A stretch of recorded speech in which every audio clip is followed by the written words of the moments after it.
Good morning friends, welcome to the RRB study space.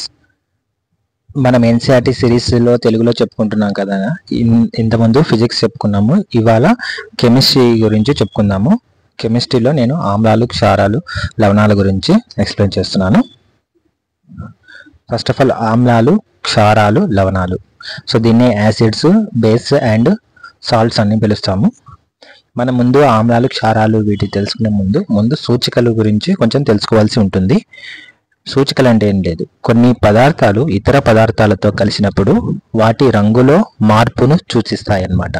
అలాంటి పదార్థాలను ఏమంటామంటే సూచికలు అంటారు.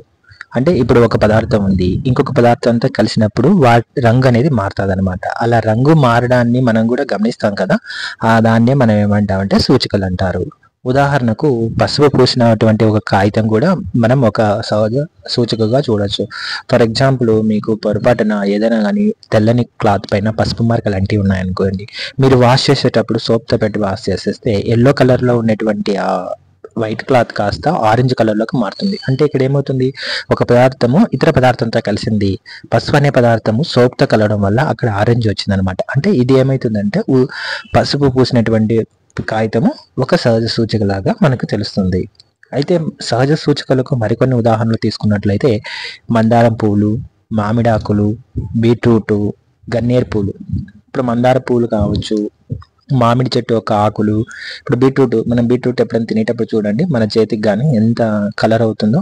సో ఇలాంటివి, మరి గన్నేరు పూలు, ఇలాంటివన్నీ కూడా కొన్ని సహజ సూచికలకు ఉదాహరణలు అనమాట. సో మనకి క్వశ్చన్ వచ్చే అవకాశం ఉంది అనమాట. సహజ సూచికకు ఉదాహరణ ఏంటి అనేది అడిగినప్పుడు వీటిని ఉదాహరణలుగా చెప్పుకుంటాం అనమాట. నెక్స్ట్ ఆమ్లాల గురించి. ఆమ్లాలు ఏంటివి? రుచికి పుల్లగా ఉంటాయి మరియు నీలి లిట్మస్ను ఎరుపు రంగులోకి మారుస్తాయి అన్నమాట. సో ఆమ్లాలు అనేది మనకు రుచికి పుల్లగా ఉంటాయి. ఇవి ఏం చేస్తాయంటే నీలి లిట్మస్ పేపర్ను ఎరుపు రంగులోకి మారుస్తాయి. అదేవిధంగా క్షారాలు అనేది జారుడు స్వభావాన్ని కలిగి ఉండి ఎరుపు లిట్మస్ని నీలి రంగులోకి మార్చే వాటిని మనం క్షారాలు అంటారు. ప్రకృతిలో మనకు సహసిద్ధంగా లభించేటువంటి లిట్మస్ కానీ, రెడ్ క్యాబేజీ ఒక రసం కానీ, పసుపు నీరు మరియు రంగు పుష్పాల ఆకర్షక పత్రాలు యొక్క రసాలు. రంగురంగు పుష్పాలు అంటే మనం రకరకాల పువ్వులు తీసుకుంటుంటాం కదండి. పువ్వుల యొక్క రేకులు ఉంటాయి కదా, ఆ రేకులని మనం రసంగా చేసినట్లయితే ఆ రసాలు కూడా మనకు సూచికలుగా లాగానే ఉపయోగపడతాయి అన్నమాట. సో మొదలైనటువంటి ఏంటంటే బలహీనమైనటువంటి ఆమ్లము లేదా బలహీనమైనటువంటి క్షార సంబంధమైనటువంటి జీవ అణువులను కలిగి ఉంటాయి. అంటే వీటిలో కొన్ని ఆమ్లాలు అయి ఉంటాయి, కొన్ని క్షారాలు అయి ఉంటాయి అన్నమాట. సో ఏటివి ఈ సూచికలు పైన చెప్పినటువంటి పదార్థాలు. వీటిని ద్రావణాల యొక్క ఆమ్ల లేదా క్షార స్వభావాన్ని పరీక్షించడానికి ఆమ్ల క్షార సూచికలుగా ఉపయోగించవచ్చు. మనం చెప్పినటువంటి లిట్మస్ కావచ్చు, రెడ్ క్యాబేజ్ రసము, పసుపు నీరు, రకరకాల మందార పూలు కావచ్చు, మామిడాకులు, బీట్రూట్, వీటన్నిటిని కూడా మనము ఏ రకంగా ఉపయోగించవచ్చు అంట? ఆమ్ల క్షార సూచికలుగా ఉపయోగించవచ్చు. Next lichen. లైకెన్ అనేది ఒక మొక్క అన్నమాట. ఇది థాలోఫైటా వర్గానికి చెంది దీని నుండి సేకరించిన రంగునే మనం లిట్మస్ అంటాము. సో లిట్మస్ అనేది మన పేపర్లను చూడొచ్చు అనమాట. ఆమ్లాలను, క్షారాలను పరీక్షించడానికి మనము ల్యాబ్లలో వాడే పేపర్లను ఏమంటామంటే లిట్మస్ అంటారు. ఈ లిట్మస్ అనేది ఎలా అంటే ఒక లైకెన్ అనేటువంటి మొక్క అనమాట. ఇది థాలోఫైటా వర్గానికి చెందినటువంటి మొక్క. దీని నుంచి సేకరించిన రంగే అంటాము. ఇది లిట్మస్ అనమాట. ఇది తటస్థ ద్రావణంలో దీని రంగు ఎలా ఉంటుందంట? ముదురు ఊదా రంగులో ఉంటుంది. ముదురు ఊదా రంగు అంటే పర్పుల్. ఇప్పుడు నీకు లిట్మస్ అంటే చూపిస్తుంది. ఇప్పుడు ఈ చిత్రంలో ఉన్నటువంటి పసుపు కలర్లో ఉన్నటువంటి, ఈ పాచి కలర్లో ఉన్నటువంటి పొడిని మనం ఏమన్నామంటే లిట్మస్ అంటారు. ఇది ఒక మొక్క అనమాట, థాలోఫైటా వర్గానికి చెందినటువంటి మొక్క. ఈ పసుపు కలర్లో, బ్రౌన్ కలర్లో ఉన్నటువంటి వాటిని మనం ఏం చేస్తామంటే సేకరించి ఈ లిట్మస్ని తయారు చేస్తామన్నమాట. Next hydrangea, petunia, geranium. ఈ మొక్కల యొక్క పూల ఆకర్షక పత్రాలను కూడా మనం సూచికలుగా ఉపయోగిస్తుంటే ఈ మొక్కల పూలను కూడా మనం ఏం చేస్తామంటే సూచికలకు కూడా ఉపయోగించబడతాం అనమాట. ఇప్పుడు ఇది హైడ్రాంజియా అనేటువంటి మొక్క అనమాట. ఈ పూలు ఉన్నాయి కదండి, ఈ పూలను ఏం చేస్తామంటే మనము సూచికలుగా ఉపయోగిస్తాము. ఇది పిటూనియాకు మొక్క అనమాట. ఈ మొక్క యొక్క పూలు ఉంటాయి కదా, ఈ రేకులను కూడా మన సూచికలుగా కూడా ఉపయోగించవచ్చు. నెక్స్ట్ జెరేనియం అనేది కూడా ఈ పూలు ఇలా ఉంటాయి అనమాట. వీటిని ఏం చేస్తామంటే మనము సూచికలుగా ఉపయోగిస్తాం అనమాట, మొదలైన వాటిని. కొన్ని పదార్థాలు ఆమ్ల మరియు క్షార యానకంలో వేరువేరు వాసనలు ప్రదర్శిస్తాయి అన్నమాట. అంటే కొన్ని పదార్థాలను ఆమ్లంతో యాడ్ చేసినప్పుడు ఒక రకమైనటువంటి వాసనను, మరి క్షారంలో యాడ్ చేసినప్పుడు ఇంకొక రకమైనటువంటి వాసనను కలిగి ఉంటాయి అన్నమాట. ఇలా వాసన కలిగినటువంటి వాటిని సూచికలు ఏమంటారంటే సువాసన సూచికలని, లేకపోతే ఆల్ ఫ్యాక్టరీ సూచికలు అంటారు. ఇది కూడా ఇంపార్టెంట్ పాయింట్ అన్నమాట. ఉదాహరణకు ఉల్లిపాయ, లవంగ నూనె, వెనిలా ఎసెన్స్ వీటన్నిటి ఏమంటే వీటిని సువాసనలు వచ్చేటువంటి సూచికలు అంటారు. నెక్స్ట్ ద్రావణం తీసుకుంటే ఈ ద్రావణము నీలి లిట్మస్, ఎర్ర లిట్మస్ మరియు మీథైల్ ఆరెంజ్ ద్రావణంలో, ఫినాప్థలిన్ ద్రావణంలో ఎలా రంగులు మారుతాదో అనేది ఒక చిన్న పట్టిక అండి. ఇప్పుడు ఆమ్లాన్ని తీసుకున్నాం అనుకో, నీలి లిట్మస్ పేపర్లో ఆమ్లంలో ముంచామంటే అది ఎరుపు రంగులోకి మారుతుంది. అదే ఎర్ర లిట్మస్ పేపర్ని ఆమ్లంలో పెట్టామంటేనా ఎలాంటి రంగు మారదు. అది మీథైల్ ఆరెంజ్ ద్రావణంలో మన ఆమ్లాన్ని పెట్టినప్పుడు ఎరుపు రంగులోకి వస్తుంది. ఫినాప్థలిన్ ద్రావణం అయితే ఎటువంటి రంగు ఉండదన్నమాట. అదే క్షారంలో నీలి లిట్మస్ పేపర్ని మనం పెట్టినట్టయితే ఎలాంటి రంగు చూపించదు. ఎర్ర లిట్మస్ అయితే నీల రంగులో చూపిస్తుంది. అంటే ఎరుపు లిట్మస్ నీల రంగులోకి మారుతుంది. మీథైల్ ఆరెంజ్ ద్రావణం పసుపు కలర్లోకి మారుతుంది. ఫినాప్థలిన్ ద్రావణం అయితే క్షారంలో కలిసినప్పుడు పింక్ కలర్లోకి వస్తుంది అనమాట. ఇది ఎలానో చూపిస్తుంది రండి. ఇప్పుడు మనం ఇక్కడ యాసిడ్ ఉంది, బేస్ ఉంది, అంటే ఆమ్లం ఉంది, క్షారం ఉంది. ఆమ్లంలో పైనుంచి నీలి లిట్మస్ పేపర్ని ముంచుతున్నాడు. ముంచితే ఏమైతుంది, ఆమ్లంలో కలవగానే ఈ లిట్మస్ పేపర్ ఏమైంది, ఎరుపు రంగులోకి మారింది. అదే క్షారంలోకి మనం ఎర్ర లిట్మస్ పేపర్ని పెట్టినప్పుడు ఏమైతుంది, అది ఎరుపు నుంచి నీలం రంగులోకి మారుతుంది. నెక్స్ట్ ఫినాప్థలిన్ ద్రావణం ఉంది, అలాగే మీథైల్ ఆరెంజ్ సూచిక ఉంది. ఈ ఫినాప్థలిన్ ద్రావణాన్ని మనం ఏం చేసాము, యాసిడ్లో కలిపాము. ఈ ఫినాప్థలిన్ ద్రావణాన్ని యాసిడ్తో కలిపినప్పుడు ఎలాంటి రంగులో మనకు లేదన్నమాట. మనం ఇక్కడ చూడొచ్చు.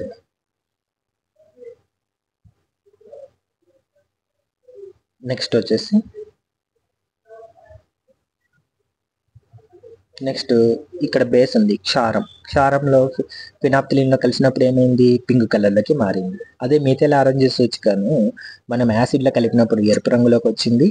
అలాగే బేస్ క్షారంలో కలిపినప్పుడు మనకు పసుపు కలర్లో మారుతుంది అనమాట. ఈ రకంగా ఫినాప్థలిన్లోను మరియు మీథైల్ ఆరెంజ్లోను మనకు ఆమ్లాలు, క్షారాలు ఏ రంగులోకి మారుతాయి అనేది ఇది ఒక చూపించేటువంటి గ్రాఫ్ అనమాట. నెక్స్ట్ సూచికలు పదార్థ స్వభావము, ఆమ్లము లేదా క్షారము తెలుపుతాయన్నమాట. పదార్థాల ఆమ్ల క్షార ధర్మాలను తెలుసుకోవడానికి వీటిని ఉపయోగిస్తారు.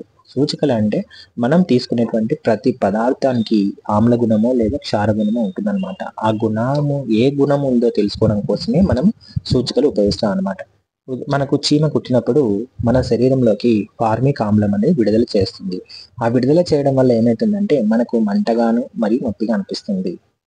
నెక్స్ట్ జంతువులలోను మొక్కలలోనూ ఉండేటువంటి ఆమ్లాలను సహజ ఆమ్లాలు అంటారు. ఇప్పటి వరకు మనం సూచికలు చెప్పుకున్నాం. సహజ సూచికలు, రసాయనికంగా తయారు చేసినటువంటి సూచికలు కూడా కొన్ని చెప్పుకున్నాము. ఇప్పుడు రసాయనికంగా తయారు చేసిన సూచికలు ఏంటంటే మీథైల్ ఆరెంజ్ ద్రావణము, ఫినాప్థలిన్ ద్రావణం. సహజంగా తయారు చేసినటువంటి ఏంటి అంటే తర్వాత రకరకాల పూల యొక్క ఆకుల రసాలు, తర్వాత లిట్మస్ పేపర్, ఇవన్నీ చెప్పుకుంటాం అనమాట. అది సహజ సూచికలు. ఇప్పుడు ఏమి ఆమ్లాల గురించి చెప్పుకుంటున్నాం కాబట్టి సహజమైనటువంటి ఆమ్లాలు అంటే జంతువులలోను మరియు మొక్కల్లో ఉండేటువంటి సహజమైనటువంటి ఆమ్లాలను సహజ ఆమ్లాలని అంటారు. అవి చెప్తాం. ఫర్ ఎగ్జాంపుల్ మనం ఒక పదార్థం తీసుకుంటే ఆ పదార్థంలో ఏ ఆమ్లం ఉంటుందో ఇక్కడ కొన్ని ఉదాహరణలు ఉన్నాయి.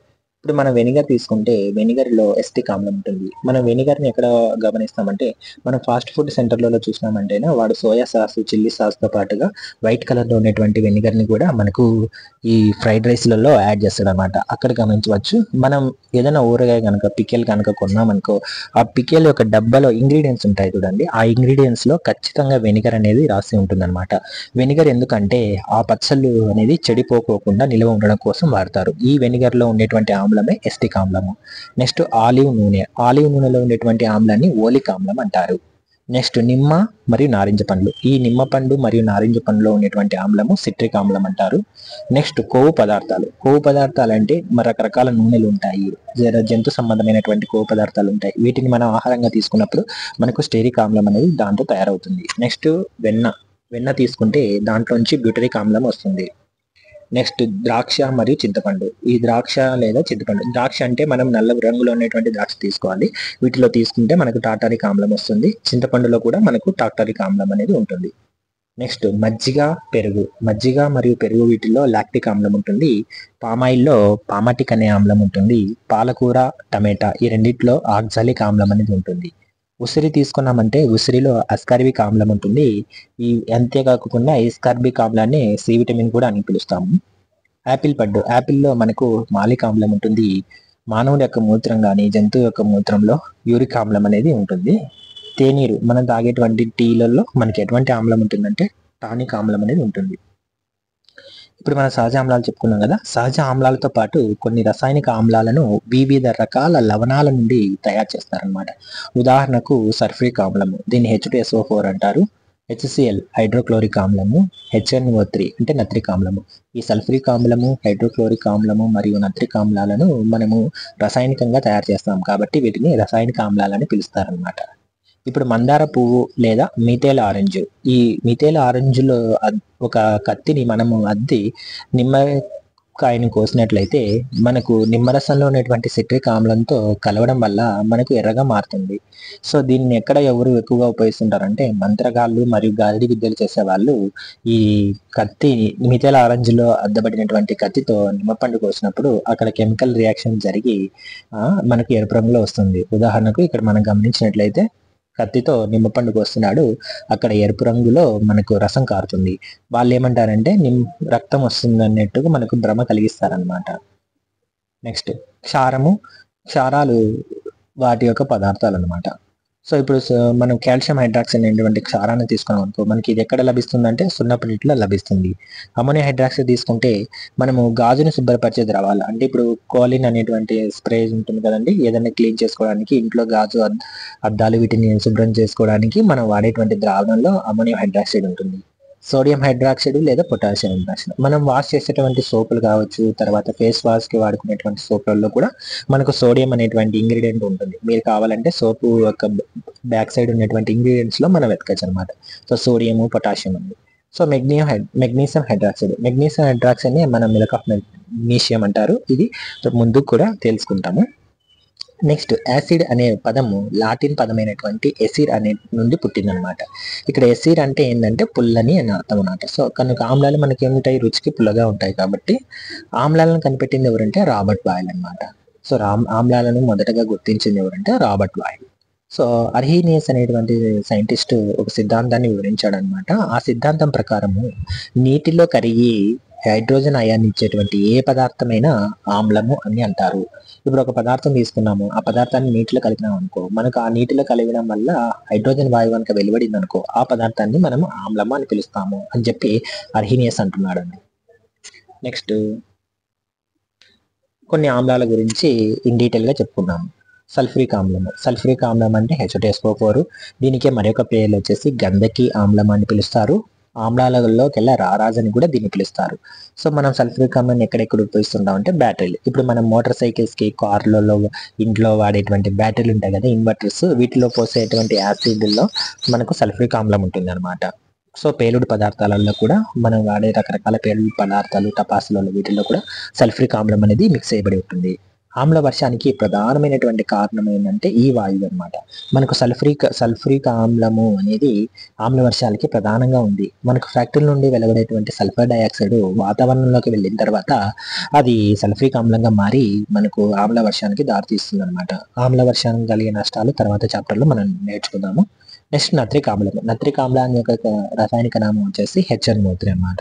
సో బంగారు ఆభరణాల తయారీలో అంటే ఆక్వారిజ్ అనేది అంటే ఒక కెమికల్ ఉంటుందండి. ఈ కెమికల్లో మనం బంగారాన్ని కరిగించడం కోసము ఈ నత్రిక్ ఆమ్లాన్ని ఉపయోగిస్తాం అనమాట.